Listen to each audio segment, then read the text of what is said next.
নমস্কার বন্ধুরা, আজ আমি নিয়ে এসেছি আমার ভিডিওর মাধ্যমে তোমাদের দেখানোর জন্য পুরী ভ্রমণের দ্বিতীয় পর্ব। আর প্রথম পর্বে দেওয়া আছে কলকাতা থেকে পুরী আমরা বাই কারে কিভাবে এলাম, কোন কোন রোড ট্যাক্স দিলাম বা রোডের কন্ডিশন, সমস্ত তথ্য সেই ভিডিওতে দেওয়া আছে। আমাদের এই ভিডিওটির লিংক আমরা ডেসক্রিপশন বক্সে দিয়ে দেবো, একটু কষ্ট করে দেখে নিও তোমরা, কেমন? চলো তাহলে আজকে দ্বিতীয় পর্বটা শুরু করা যাক। প্রত্যেকবারের মতন এবারেও আমরা স্বর্গদ্বারের ওপরে অবস্থিত সিগাল হোটেলে আমরা উঠেছি। সিগালের হোটেলের রুম 1 নম্বর থাকার জন্য আমি রুমের কোনো আলাদা করে ভিডিও করলাম না। এর আগে আমি একটা ভিডিওতে এই হোটেলের রুম রিভিউ এবং হোটেল রিভিউ তুলে ধরেছিলাম, সমস্ত তথ্য ওর মধ্যেই রয়েছে। আমি সেটা ডেসক্রিপশন বক্সে লিংক দিয়ে দেব, তোমরা একটু দেখে নিও। আজ আমার এই ভিডিওতে থাকছে আমরা গুপ্ত বৃন্দাবন কিভাবে গেলাম, আর থাকছে পুরীর মন্দিরে আমরা কিভাবে পুজো দিলাম। গুপ্ত বৃন্দাবন যাওয়ার পথে এত সুন্দর একটা রাস্তা দেখে আমরা দাঁড়িয়ে গেলাম। মনে হলো যেন কোন গুপ্ত পথ দিয়ে আমরা গুপ্ত বৃন্দাবনের দিকে এগিয়ে যাচ্ছি। দেখো কি সুন্দর এই জায়গাটা। আমরা বেশ কিছুক্ষণ এখানে দাঁড়ালাম। কি তোমাদের ভালো লাগছে তো এই জায়গাটা?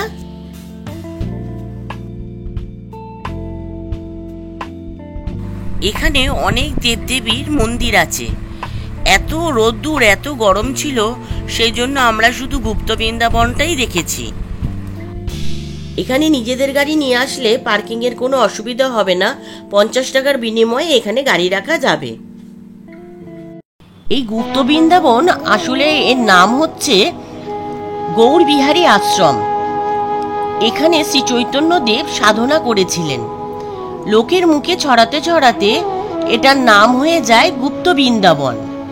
এই আশ্রমটি রয়েছে গীতাঞ্জলি রোডের বালিয়াপান্ডা হাউজিং বোর্ড কলোনিতে।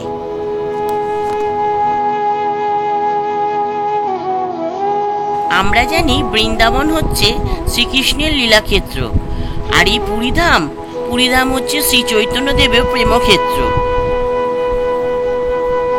তোমরা পুরীতে এসে একটা দিন অন্তত এই জায়গাটার জন্য রেখে দিতেই পারো। সত্যি এই জায়গাটা খুবই ভালো লাগবে তোমাদের। আর তোমাদের কথা বলে বিরক্ত করব না, তোমরা নিজেরাই এখানকার মাহাত্ম্য সুন্দরভাবে অনুভব করো। এখানের প্রবেশ মূল্য 10 টাকা করে, আর বাইরে জুতো রাখার জন্য কাউন্টার আছে, সেখানে নেয় 5 টাকা করে। এখানে কিন্তু ভোগেরও ব্যবস্থা আছে, সেখানে মূল্য নেবে 80 টাকা।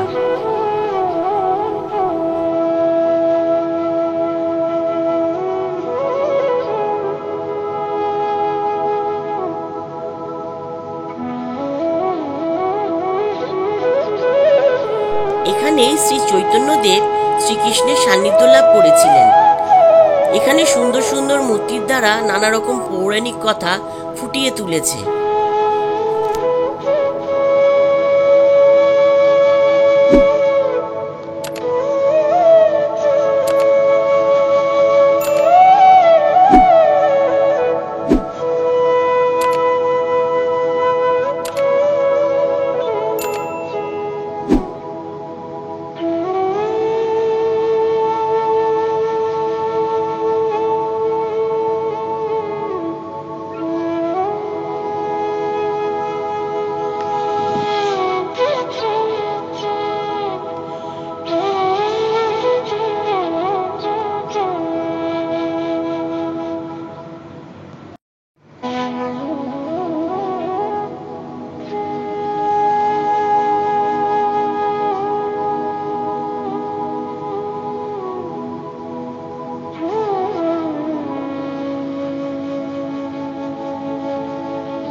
এই গৌরবিহারী আশ্রমে প্রবেশের সময়সূচি হচ্ছে সকাল 7টা থেকে বেলা 12টা 30 পর্যন্ত, আবার বিকেল বেলায় 3টে থেকে সন্ধ্যে 6টা পর্যন্ত।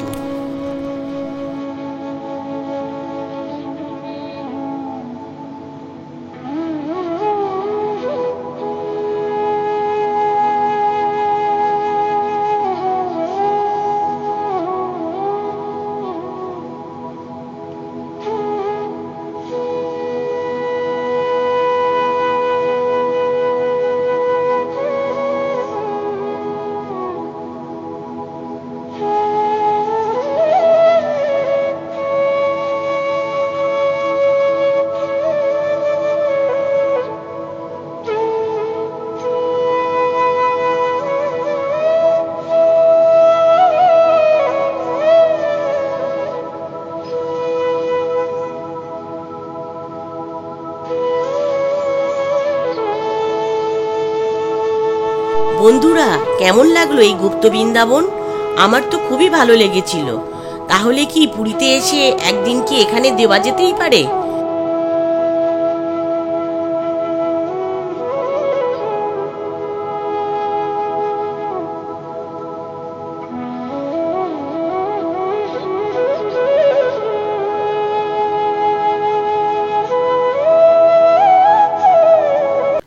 গুপ্ত বৃন্দাবন দেখার পর আমরা লাঞ্চ করতে চলে আসলাম আমাদের হোটেলে। সেখানে আমরা নিয়েছিলাম ভাত, ডাল, ঝিরি আলু ভাজা আর চিকেন কারি। সেই দিয়ে আমরা লাঞ্চটা সেরে নিলাম। সন্ধ্যে 6টার মধ্যে আমরা জগন্নাথ ধামে চলে গেলাম।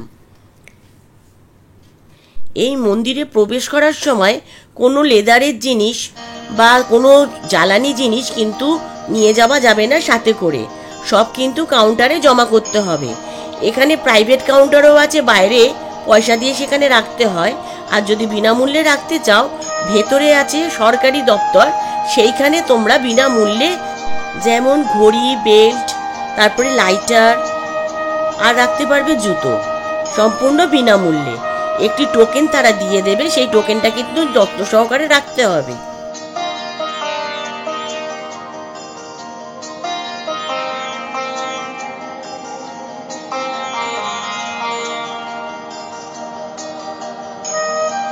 পুরীর মন্দির কিন্তু সন্ধ্যে 7টায় বন্ধ হয়ে যায়, আবার খোলে রাত্রি 10টা নাগাদ।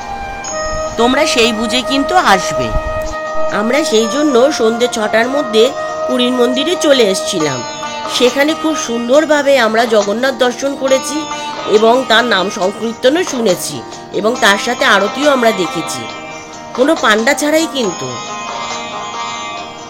আর যাবার সময় আনন্দবাজার যে কাউন্টারটা আছে, ওখান থেকে আমরা ভোগ প্রসাদ গ্রহণ করেছি। এখানে ভোগ প্রসাদ শুরু হয় 50 টাকা থেকে।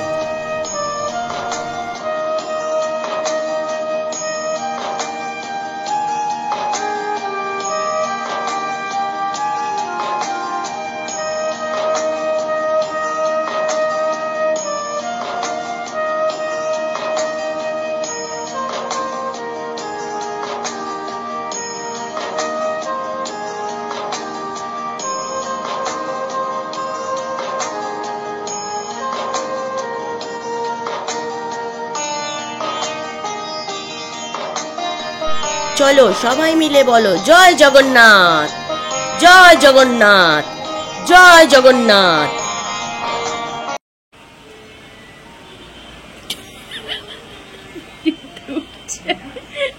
জোড়া দিচ্ছে।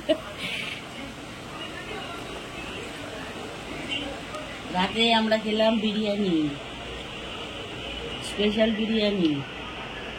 এখানে 4 পিস চিকেন দেবে, একটা আলু, রায়তা, ডিম আর স্যালাড। কেমন লাগলো বন্ধুরা আমাদের এই ভিডিওটা? একটু কমেন্ট করে জানিও, আর লাইক, শেয়ার, সাবস্ক্রাইব কিন্তু করে দিও। কেমন? আজকের মতন বিদায় নিলাম, টাটা।